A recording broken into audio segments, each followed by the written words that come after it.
Greetings, Dorcases. Dorkai? Greetings, Dorkai. 'Tis I, your King Dungeon Master, here with another episode of How I Do It. Maybe it's just what this channel is going to be now. How I Do It. Because, boy, today we're going to talk about the Dungeon Master's Guide, the new edition one, the whatever we're calling it, 5e, E, Shadow 6, I don't know. I'm a fan. This is the kind of dungeon master I am. Until I learn another system, and I'm in no hurry to do that, I am a 5th edition Dungeons and Dragons dungeon master, which is to say, not a game master. I use dungeon master deliberately because so far I am a D&D bandwagoner loyalist. So today is pages 8 to 19. This is the prepping and running a session, and a lot to say about every DM is unique, and that we're all here to have fun, a lot of respect stuff. So I'm going to gloss over a lot of that because, like I've said before, I am grateful and privileged to say that I play with. I do run the D&D club at the high school where I teach, and those kids, I think I've raised them up right. I've been playing with them since a few of them since like they were in grade 7, and now they're in grade 12. So trained up some good players there, but boy, the chaotic little murder hobos to start with. In my growing-up campaigns, I can't even imagine any of my adult friends, reasonable and compassionate people, all causing any kind of the trouble that you read a little bit about in the good old DMG there. So we will talk about it, but it's not something I spend a lot of time thinking about because fortunate to have incredible players. And let's make it clear that while the Dungeon Master's Guide is a great way to get you started and just answer a whole raft of just how do you actually do this, every Dungeon Master is unique, and the one thing I can tell you for absolute damn certain is that you will never know what kind of DM you are until you hit the table and say things out loud in front of people who are playing characters who are going to do the same thing. That must be understood. All right, where it comes to, it gives you some formulas about how much time you should spend prepping, much like finding out what kind of dungeon master you are, what kind of prepper you are is a part of that, and depending on what happens at the table, really kind of dictates what kind of prep you're going to do and what you feel you were lacking last time, and so you're going to focus on those things, and so you're going to develop your ritual, I've got a few things that I do, like, at the beginning of, I can tell if looking back through the journals, I know which entries are like, okay, this is day of session because it'll say for today, and then I'll label it, Aquamara with the date, do that. It's a good idea. For today, okay, what do I know I'm going to need? And I try to make sure I've got those boxes ticked, some minutia, names, factions, some encounters kind of sketched out, monsters, if they do special things, learn those special things, make combat so much more interesting. But aside from that, the real, like, the in-between spaces, the weeks in between, if you want to do it how I do it, I've talked about this before, is write, journal, get down to the deep roots of what the moral axis of your world is. For example, my Aquamara gang, I'm prepping for a big session. It's happening, going down tomorrow, is going to fight, really, it's a god fight. It's a god fight. This guy's not quite a deity, but he's a nasty character called Umbral, mapped onto a pit devil, what would you call it, stat block. But there's all kinds of lore surrounding this guy. So in this world, like, once you, let the level 20s, the level 17 through 20s, CR 20 monsters, being, kind of a rough equivalent, are at the god plane. But there's a whole other level above that called the Sacrum Veritas, where the true deities, the beings that dream our reality into very existence, that's a whole other level. But this guy that they're going to fight, Umbral, he is, he's a pit fiend, is that it? I've got the monster manual here somewhere, but he's a big bad devil dude, and by moral axis I mean, like, okay, well, why is it bad if he wins? What's he? Is he just like he's just a bad guy? No, no, no. He's a bad guy because the guy that he's replacing, the deity of the dominant political faction on the world of Aquamara. So this entity called the Dynasty. They follow this god simply called the Daystar, and the Daystar I have flavored all along as being the kind of a populist god. I do go ahead and map, current events and politics into your, campaigns if you like, or ideas of them. So in this version, I'm not saying it maps on, one to one, but in this version, this Daystar character is a populist, a capitalist, but in the truest, like almost noble sense of like how you're supposed to use, like gain capital, have billionaires, but then their responsibility is to use those billions and their own genius or whatever for the betterment of humanity. So true actual capitalism and investing in, businesses. There is actual social mobility. You could be born with nothing in the dynasty, and there's an aristocratic bent. Without getting too into the weeds, there is a nobility. But the merchants do very well. There's lots of buying of titles and that kind of thing going on. So lots of social mobility. So what's bad about Umbral winning? Well, devils, are known for their hierarchies and rigid hierarchies. He would, if he won, immediately take over Aquamara and institute a caste system. Absolute frozen. I can have them find documents because we've got all kinds of lore about like what sort of beings are in this world and why they're here, all kinds of great stuff. So he could already have, oh God, this would be brutal. I haven't mapped all this out yet, but, in his caste system, I could, pick the, say like the 5 major species, if you like, elves, if they choose to help him. And there are drow in this world. They haven't even encountered the drow yet, but elves, if they choose to help him, can become like, okay, well, you're like, second, you're high up there. And you might put gnomes at the bottom. Oh boy, there's all kinds of like, see, you got to have stakes. It's got to be rooted in something. So where it comes to prep, my recommendation, my ongoing recommendation, if you want to do it how I do it, is to journal. And it does. The side benefit is that as Dungeon Master, it gets you thinking pretty deep thoughts about the nature of morality and what's good and what's bad and why do we want certain beings to, gain more influence or rule, more so than others. So that's prep, prepping and running. And then running, there is a lot, of course, to say about that. You can read the Dungeon Master Guide, for yourself. But if you want to do it how I do it, it talks about encounters. This is important. This is a big deal one. Encounters, if I were to rewrite the DMG, but what I want you as the Dungeon Master, what I really want you to think about it as is a series of scenes, like in a book or movie, TV show, whatever, this scene, that scene, on to the next one.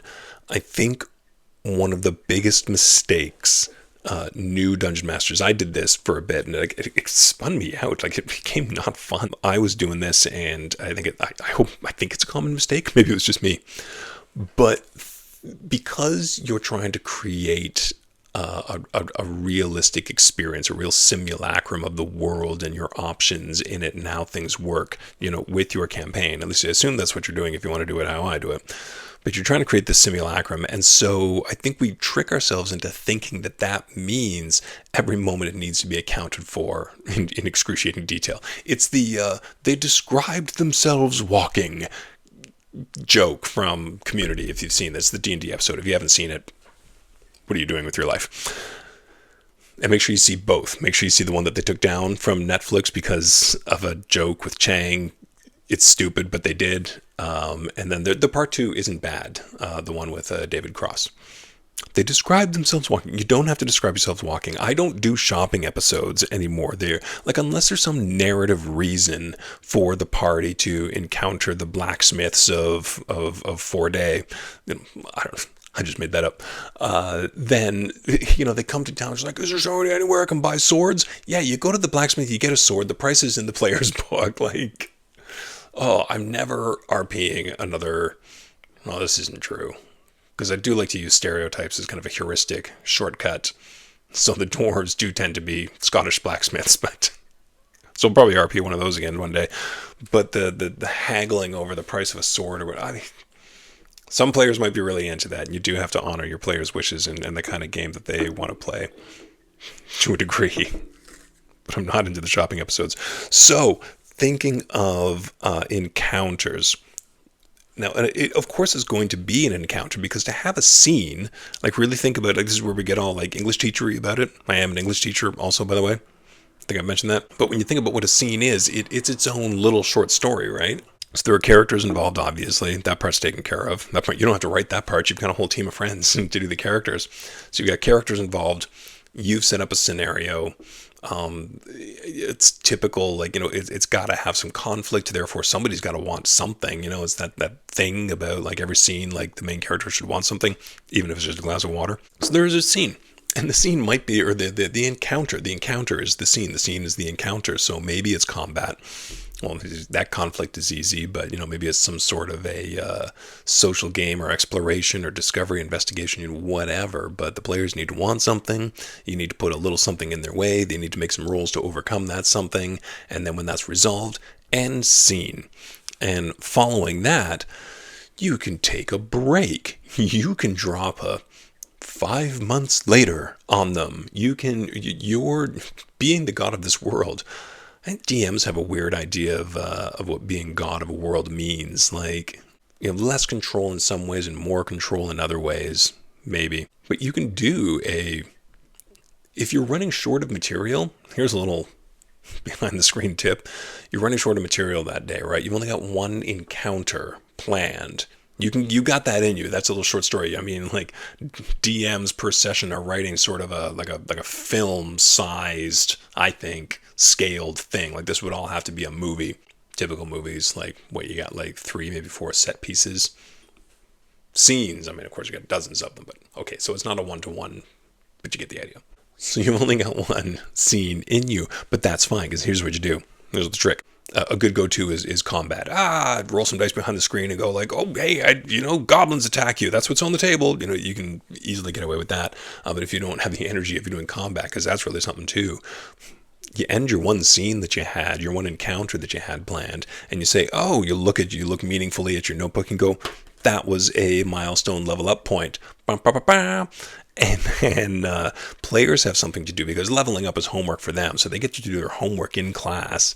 You get to sit there and like really let them, take the wheel here because you can do like a 5 months. 5 months, are going to pass once you have reached some sort of an agreement with the Alchemists Guild, to allow you to blah, blah, blah, whatever. Okay, so you can do that. So now you got some time. You get a little place in town. You're like, what are your characters up to for the next 5 months that accounts for their general day-to-day living and also that feat that you want to take that's available at this level or this, the stat rise or whatever. That's player nonsense. I don't get too involved in that. But yeah, you can spend the rest of the session just kind of, asking them about this and taking notes. And boy, that is just solid 24 karat gold for planning your next session. Like, here's what they've all been up to. And then you get, oh God, I'm looking forward to ending the scene tomorrow and like doing a time jump so I can do this. No, tomorrow is going to be all God combat. That's right. Oof. You should see it. I will report on that session. I'll have some B-roll. I've set up a playing lounge in the basement. It's a house we've been living in for not even a year yet. And so we're still kind of setting up the spaces. And, we're empty nesters now. So we have this kind of like whole extra space in the basement that you could finish and turn into a rec room. But I will show you my dragon pit with the next video. So that's coming. And we're playing in the Dragon Pit tomorrow. So I'm going to have like, this is my team. This is what the game looks like. This is how I do it. There is a whole bunch about the DM respecting the players and the players respecting the DM. A couple of pages on just general, like, everybody's here to have fun.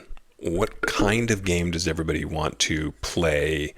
Everything from like, hey, do you want more combat? Do you want more exploration? Do you want more social gaming?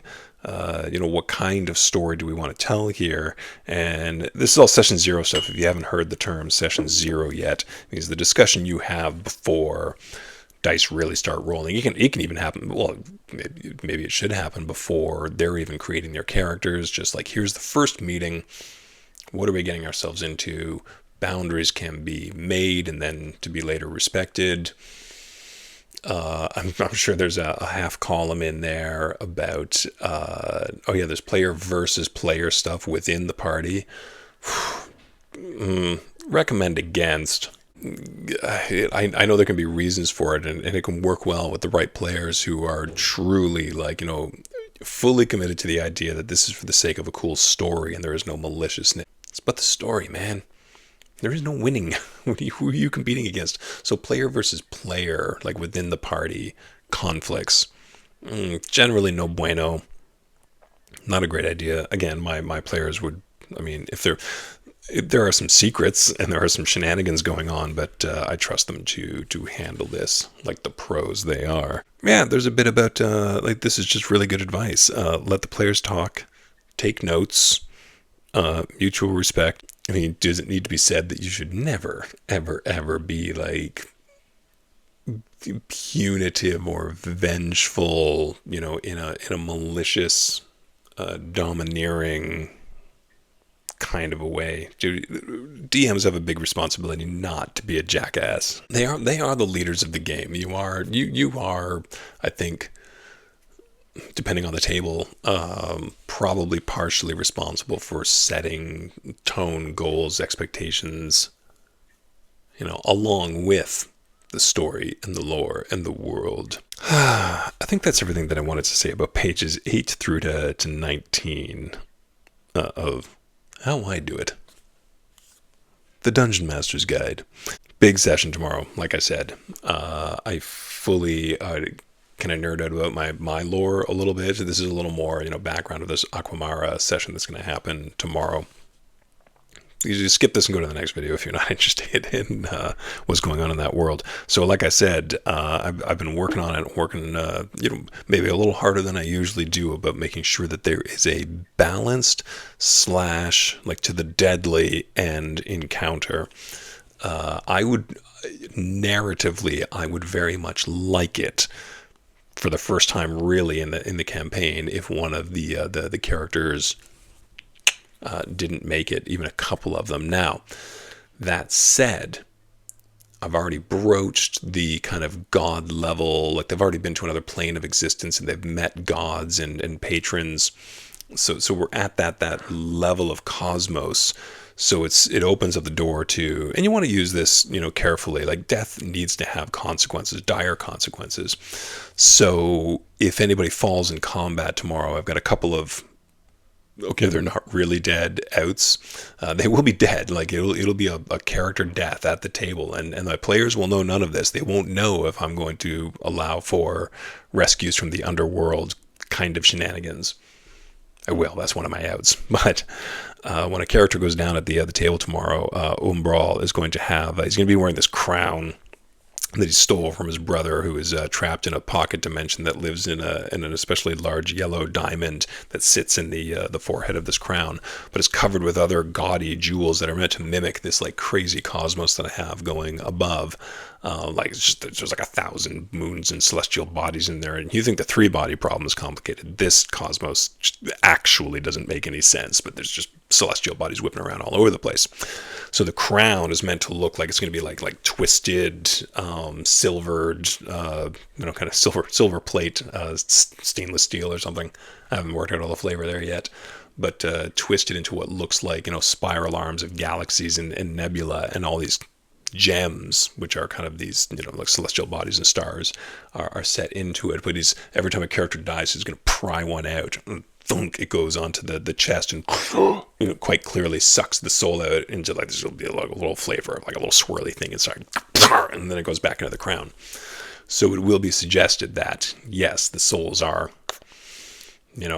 Umbrals for now, and then there's a couple of it'll either be a rescue, the rest escape and rescue your pals from the seventh circle of hell, or I haven't planned that far ahead, or I honestly hope this happens. This will be so dope. The plan is maybe like 2 or 3 characters go down. Like I've planned, like I've got heavy hitters. I've got Umbral himself, like I said, Pit Fiend, 3 of these Aragnese. I'm not sure how to pronounce them, but kind of a long distance poisoned arrow shooting. aerial support as well, and then 4 of these bearded devil guys who do some nasty like wounds where you like the character can't regain hit points until I think a greater restoration spell or something like that. So see, I'm learning how the monsters work. I really want to get these guys. I'm sure I've accidentally nerfed, like really nerfed most of our encounters so far because they've just been breezing through too many of them. But I want it clear that that the souls can be rescued. So here's what I hope happens: a couple of characters go down. Umbral calls for like surrender or die, and here's what I'm offering. You're going to be my guys. You're going to be my lieutenants. Like you're practically like demigods, as you are now, and you nearly defeated me. You're going to be my guys, and to ensure your loyalty, I'm going to give back the consciousness of each of these fallen, heroes. But I'm holding the soul hostage, and I'll make it clear that like terrible things happen if he like crunches the soul. So he's going to have a few of the characters, 2 or 3 of the characters, buy the short ones, and then it's going to be like, all right, you're my guys. Now sleep. And there's going to be a massive time jump, and when they wake up, it's going to be he has taken over, and I've just finished, or actually in the middle of, teaching 1984 to my grade 12 students. I recently reread that, and I'm hip deep in like teaching 1984, so they're going to wake up basically in Umbral's fantasy flavored, Aquamara version of Big Brother is watching, and they're going to be it's basically going to turn into like a spy game. Like how can they navigate this world, and do their job as secret police, more or less, for Umbral, the dark god of, remember, as it caste systems, but just going to work towards rescuing their friends' souls, or however that goes. So yeah, I hope at least some of that works, and if it doesn't, think of something, right? But somebody's going to die tomorrow, or they're going to kill a god. That'll have it. Oh, that's what I should plan. You know what I'm going to go do? I'm going to edit this and get it up, and they're going to go plan. Because I haven't even considered, like, if they don't, like, what does happen if they kill? Because they release the Daystar. Oh yeah, I had a whole thing for that. That's right. Ha ha ha. See, deep layers. A whole thing for that where, okay, fine, Umbrella's gone. That threat is destroyed.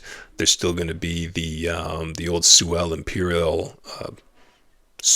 Imperium loyalists who are helping Umbral, who will disperse into Aquamara so they can resurface later. Kind of, Hydra can, come back kind of thing. But in the meantime, the elves are invading. They're going to bring their meritocracy to the dynasty and see how those two things blend. How the dynasty will do chafing under Elven domain rule. Oh, I don't care how things turn out tomorrow. It's going to be awesome either way. I'll tell you all about it next time. In the meantime, hope to see you at the table sometime. Bye-bye.